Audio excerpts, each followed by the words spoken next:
Le quintet de ce dimanche 25 janvier, les amis, le Prix d'Amérique, c'est le jour J, c'est le jour tant attendu par les turfistes, par les passionnés des courses hippiques. Les amis, vous êtes sur la bonne chaîne. Je vous donne dans cette vidéo mes 6 chevaux préférés. Je vous explique mes choix. En tout cas, j'espère que tout le monde va bien, que vous avez la pêche, que vous êtes de bonne humeur et chanceux au jeu. Alors, vous l'avez vu certainement, les partants du Prix d'Amérique, il n'y a pas cette année de rouleau compresseur, il n'y a pas de Idaho Tillard, il n'y a pas de Bold Eagle, il n'y a pas de Ready Cash, de Ridley Express ou de FaceTime Bourbon pour ne parler que d'eux. Sur ces dernières années, il n'y a pas d'extraterrestre. C'est un Prix d'Amérique extrêmement ouvert selon moi, selon les journalistes, selon tout le monde. C'est un peu à chacun les siens. Et ce qui est drôle, c'est que j'ai pu en parler au long de toute la semaine avec de nombreux turfistes, même des journalistes, voilà, des gens qui s'intéressent aux courses. Quand je demande aux gens, donnez-moi vos 6 chevaux préférés, on n'a jamais les 6 mêmes. Et quand je dis, par exemple, lui on peut l'enlever, il me dit ah non, lui on peut pas l'enlever. Bah oui, il faut faire des choix. Choisir, c'est renoncer. On ne pourra pas faire un quintet en 14 ou 15 chevaux. Ça coûte trop cher, même si il y a la super cagnotte du PMU avec des millions d'euros à gagner lors de ce quintet, les amis. J'ai dû faire des choix. Vous allez voir, j'ai tenté quelque chose. Dans le Prix d'Amérique, il arrive que de belles surprises s'immiscent à l'arrivée. Je vous donne tout de suite, maintenant, mes 6 chevaux préférés. Un quintet casse-tête, un quintet qui, m'a demandé beaucoup de travail.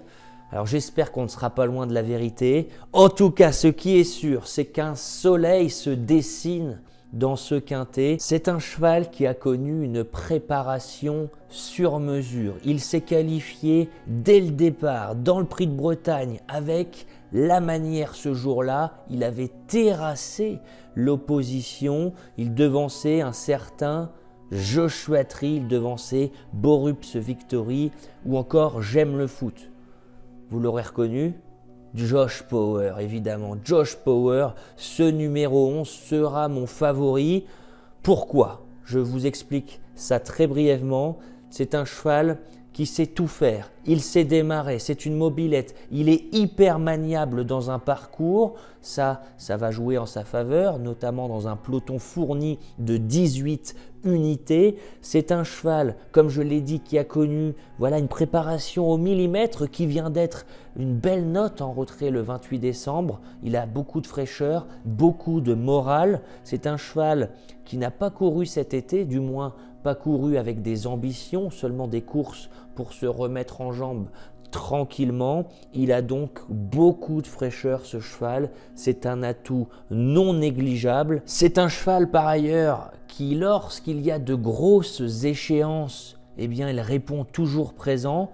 C'est le seul, il me semble, en tout cas ils ne doivent pas être beaucoup, à avoir tenté de gagner le critérium des 4 ans puis des 5 ans. Lui, il l'a fait et ça, c'est absolument héroïque. Rappelez-vous, pour ceux qui suivent les courses depuis pas mal de temps, le 17 septembre 2023, le critérium des 4 ans, Josh Power devançait à la surprise générale un certain Just Gigolo qui à l'époque était un rouleau compresseur. C'était le meilleur J de la génération, c'était le cheval imbattable. Depuis Just Gigolo, on ne l'a plus vraiment revu à son meilleur niveau. Josh Power avait éteint Just Gigolo. Mais c'est pas tout. Dans le critérium des 5 ans, l'année d'après, les amis, Josh Power devançait un certain Joshua Tree, les amis, à la surprise, un certain Joshua Tree. Lors de ces 2 courses, Sébastien Ernoult avait drivé à la perfection. J'espère qu'il drivera à la perfection Josh Power ce dimanche. En tout cas, ce qui est sûr, c'est qu'il a beaucoup d'atouts dans son jeu.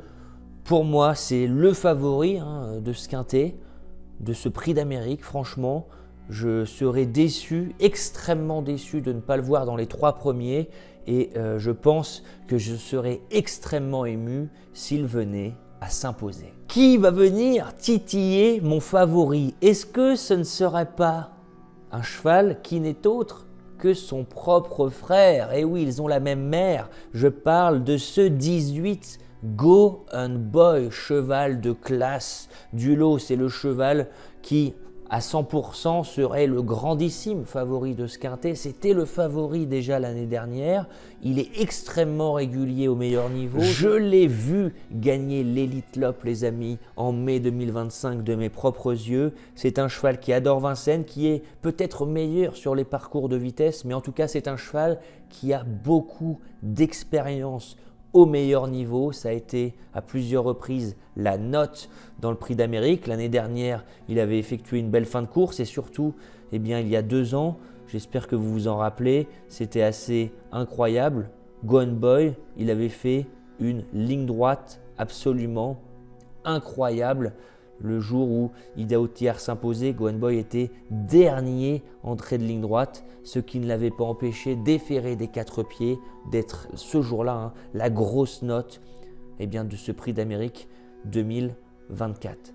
Ce qui m'embête, et c'est pour ça que je ne l'ai pas mis en tête, c'est que on a entendu Romain Derieux, son entraîneur, son driver, dire que la préparation du cheval a été entachée par certaines maladies, des coliques. Alors est-ce que Go and Boy sera à 100% aujourd'hui? Peut-être pas. Mais est-ce que Go and Boy, déféré des 4 pieds, avec beaucoup de fraîcheur, avec un Romain Derieux qui a fait de son mieux pour le préparer au mieux, est-ce que être à 90% dans ce Prix d'Amérique où finalement il n'y a pas de véritables chevaux qui sont incontournables, je me dis que même à 90%, Go and Boy doit ici faire quelque chose dans ce Prix d'Amérique. J'aimerais que Romain Derieux, en tout cas pour Romain, qu'il remporte le Prix d'Amérique. Après l'Elite Lopp en 2025, ça serait pas mal de faire le doublé. C'est un cheval de grande classe, très rarement déféré des 4 pieds. Et lorsqu'il est déféré, eh bien, c'est vraiment un crack. Encore plus un crack que lorsqu'il est ferré. Vous l'aurez compris, malgré les inquiétudes de son entourage, je me dois de mettre ce 18 Go and Boy. Il y a toujours des surprises dans le Prix d'Amérique, il y a toujours des grosses cotes qui viennent s'immiscer à l'arrivée. Alors vous allez le voir dans mes chevaux qui vont suivre, j'ai fait le choix de prendre des chevaux qui certes doivent un peu rassurer. Voilà, on n'a pas vu beaucoup de choses durant l'hiver, mais ce sont des chevaux qui ont la particularité d'avoir déjà fait l'arrivée de ce Prix d'Amérique. Alors je vais prendre le risque, oui, c'est possible. Je vais mettre ce 13, Hokkaido Giel CEO, avec Franck Nivard aux manettes. Alors vous allez me dire, si David Thomain, qui a l'habitude de driver, Hokkaido Giel a choisi de driver Cocktail du Dain, c'est qu'il pense que Cocktail du Dain, ce 15, a une meilleure chance. Ça s'entend, mais la raison est tout autre. Je pense tout simplement que David Thomain fait le choix de prendre Cocktail du Dain car son entraîneur à Cocktail du Dain, Philippe Allaire, donne beaucoup de chevaux à driver, notamment dans les jeunes, à David Thomain, avec très souvent de très belles chances, alors qu'il a moins l'habitude de driver pour Jean-Luc Dersoir. Donc à mon avis, David Thomain veut juste ne pas se fâcher, ça s'entend évidemment, avec Philippe Allaire. Alors Hokkaido Giel. Une fois ce problème de driver passé, je me dis qu'on peut lui faire confiance. Il a de la fraîcheur, il n'a couru qu'à 4 reprises depuis le 30 octobre, moyennement, mais on sent un cheval qui monte en puissance, on sent un cheval qui aujourd'hui va être présenté à 100%. Il a rassuré le 28 décembre dans le prix, c'était le prix de Bourgogne, une 4e place qualificative, synonyme de qualification pour le Prix d'Amérique. Ce jour-là, on était parti fort, on avait dû aller devant par la force des choses, alors qu'Hokkaido Giel est meilleur maintenant en venant de derrière. Il n'avait pas du tout démérité, il était devancé par Joshua Tree, Go and Boy, Inma Rosa qui était l'une des belles notes, Iguski Sauton était 5e, Iguski qui a gagné depuis le prix du Cornulier. Donc franchement, Hokkaido Giel n'a pas à rougir d'avoir seulement entre guillemets été 4e de cette course, parce qu'il était allé devant, et puis d'autre part, 4e, ça suffisait pour être dans le Prix d'Amérique. Il a fait l'arrivée de cette course, vous vous en souvenez peut-être, à Bellecote. C'était il y a 2 ans, il me semble, dans le Prix d'Amérique 2024. 2e d'un certain Ida Outiar. mais deuxième sans avoir fait trop fort. Et il ne faudra pas faire trop fort aujourd'hui. Franck Nivard, je pense, va s'évertuer à prendre un bon départ. Peut-être va-t-il prendre la corde et puis après il faudra allumer un cierge, espérer que tout s'ouvre et si tel est le cas, Hokkaido Giel va venir pimenter les rapports. Avant que je continue, si vous êtes encore sur cette vidéo, c'est que vous aimez bien ce contenu, n'hésitez pas à vous abonner, c'est gratuit. Voilà, je vous donne pour tous les quintés au trot mes 6 chevaux préférés. C'est pas facile d'en donner 6, mais ça m'oblige à faire des choix et c'est ça que j'aime en fait. Donc n'hésitez pas à vous abonner, c'est gratuit. Et pour les gens voilà, qui veulent nous rejoindre, parce que vous êtes de plus en plus nombreux, c'est très gentil, merci de votre part, merci pour votre fidélité. Venez nous rejoindre dans le programme Turfiste Pro pour recevoir toutes mes analyses dans votre boîte mail tous les matins, tous les bruits d'écurie, les outsiders dénichés, ce que je ne peux pas dire sur les réseaux sociaux.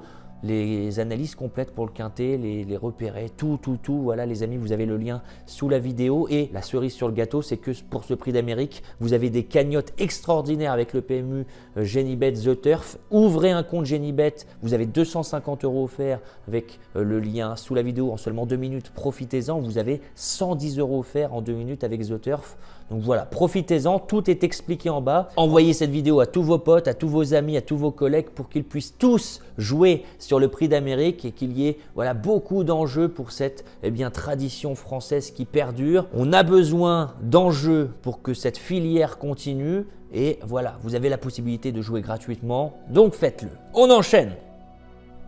Un cheval a été la grosse note le 21 décembre dans le prix Ténor de Beaune, devançant Immortal Doc, Executive EK, mais c'est surtout qu'il avait su mettre une sacrée banderie à des chevaux tels que Cocktail du Dain, Canto Avis. Attention à ce numéro 6, Epic Chronos. Bah oui, Epic Chronos, on en entend parler depuis sa brillante victoire. Il est rentré en Suède quelques jours, il me semble, après sa belle victoire. Il a effectué toute sa préparation en Suède. Daniel Redden, son entraîneur, est chaud bouillant. Attention à ne pas prendre un coup de froid, Daniel Redden, car Epic Chronos, on le sait, il a peu d'expérience à Vincennes et parfois il peut connaître des problèmes d'allure. Mais on va faire confiance à Paul Ploquin qui nous a montré qu'il savait démarrer le cheval la dernière fois. Il nous a montré qu'il n'avait besoin de personne pour mettre une banderie à 1000 mètres du poteau s'il le faut. Aujourd'hui, c'est tout de même plus relevé. C'est un prix d'Amérique, c'est une course très particulière qui est vraiment unique. On ne peut pas véritablement dire Epic Chronos est capable de ramener un wagon de 3 dans le prix d'Amérique. Pour autant, voilà, il a vraiment montré quelque chose et tous les professionnels, j'ai envie de dire, s'en méfient énormément. Les professionnels connaissent les chevaux, connaissent l'historique du prix d'Amérique et donc si tout le monde en parle, c'est qu'il y a bien une raison. Je le place seulement en 4e position pour ce léger doute sur son aptitude à pouvoir trotter d'un bout à l'autre, à son aptitude à pouvoir performer face à l'élite seulement déféré des postérieurs. Voilà. Paul Ploquin, tout de même, peut-être un peu moins d'expérience que certains drivers dans cette course phare. Ce sont des points qui peuvent nous inciter à mettre peut-être un peu plus bas ce 6 Epic Chronos. Keep Going, ce numéro 7. On doit le mettre en 5e position, on doit le mettre dans une sélection, je pense. Qu'en pensez-vous? Mais franchement, dans le prix du Bourbonnais, c'était pas l'objectif. On a montré que on avait de la sauce, qu'on était bien prêt. Le 21 décembre, dans la course où Epic Chronos gagnait, c'était une course très particulière où Canto Avis, Cocktail du Dain, Keep Going avaient fait n'importe quoi devant. Ils avaient fini très fatigués, sauf peut-être Keep Going où j'ai senti que Mathieu Mottier sentait que les carottes étaient cuites, qu'il avait donné un parcours trop dur à son cheval et que il n'a pas voulu insister dans les 500 derniers mètres. On a travaillé tranquille depuis, on lui a redonné de la fraîcheur. L'année dernière, on en attendait une bonne performance de ce Keep Going après une préparation optimale. Mathieu Mottier était passé un peu à côté de sa course, je trouve. Je pense qu'il ne fera pas 2 fois la même erreur. Je trouve que, si je lui voyais une chance l'année dernière, le lot était plus relevé avec des chevaux peut-être un peu plus près. je me dis que voilà, cette année, je suis obligé de lui voir une chance également. Je ne sais pas ce que vous pensez de mon analyse, mais voilà, si on voit une chance à Keep Going l'année dernière, on doit lui voir une chance cette année. Et puis, je vais compléter ma sélection avec une surprise, une jument qui n'a rien montré ces derniers temps, qui reste sur, écoutez-moi bien, 0, 6, 9, 6, 9, 9, 0. Pour autant, je m'en méfie, elle a déjà fait l'arrivée du Prix d'Amérique. C'est ce 12, Just Love You, qui devra montrer beaucoup de mieux. Voilà, pour pouvoir jouer un rôle dans ce quintet, dans ce Prix d'Amérique. Je trouve qu'en regardant ces 2-3 dernières courses, les amis, que Just Love You court bien mieux qu'il n'y paraît. Elle n'a pas eu le meilleur des parcours. Et ce qui me laisse penser que Just Love You peut et doit et va créer une belle surprise dans ce quintet, c'est que lors de sa dernière course le 28 décembre, on ramenait le wagon de 3, mais je sentais en début de ligne droite qu'Alex Abrivard a posé les mains parce qu'il ne voulait pas donner une course trop dure à sa jument. Il lui a évité de faire la ligne droite. Voilà, je pense qu'il avait encore de la sauce ce jour-là et je me dis qu'on peut tenter Just Love You dans une sélection en 6 chevaux. Je récapitule ma sélection les amis, mais mettez-moi un maximum de likes. Je vous souhaite avant tout beaucoup de chance vraiment pour ce quintet. Ça va pas être évident, n'hésitez pas à jouer vos chevaux préférés. C'est un quintet extrêmement ouvert, donc on n'est pas à l'abri de très beaux rapports. On n'est pas à l'abri de on n'est pas non plus à l'abri de très belles surprises, de beaucoup de déceptions, parce qu'il y a beaucoup d'entourage très confiant.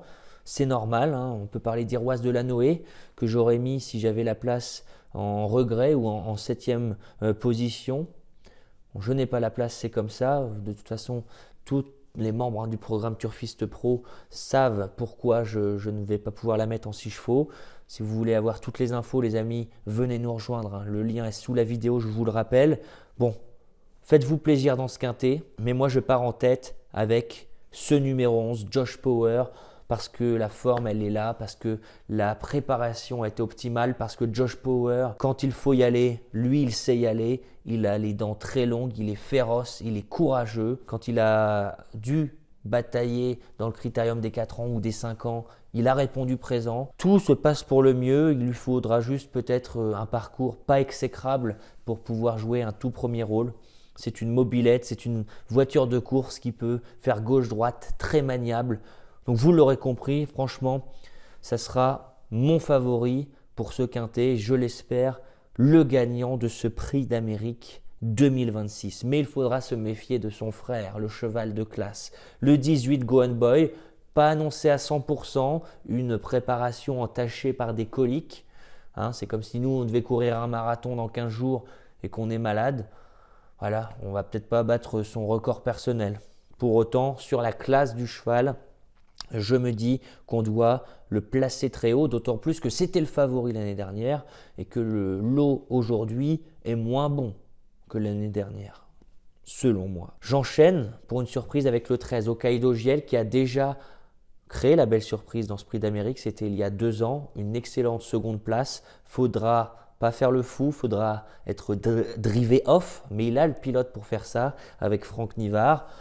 Je sens un cheval qui est sur la montante, donc je m'en méfie pour une belle surprise. Le 6 Epic Chronos, le cheval suédois qui avait fait sensation. Il est beaucoup redouté par beaucoup de professionnels, on doit le mettre dans sa sélection. Le 7 Keep Going, Mathieu Mottier lui a redonné de la fraîcheur. Il m'a vraiment donné satisfaction cet hiver. Je trouve qu'ici, il a largement la pointure pour être dans les 5. Et je vais conclure avec une surprise, le 12 Just Love You, qui doit repointer le bout de son nez. Elle n'a rien montré depuis plusieurs semaines, mais c'est le jour J. Elle va créer, je l'espère, une belle surprise également. 11, 18, 13, 6, 7 et 12. Qu'en pensez-vous les amis ? J'attends vos commentaires. Et là, on se fait un petit jeu concours les amis, The Turf. Je vous rappelle que sur cette chaîne, je vous fais des analyses presque tous les jours.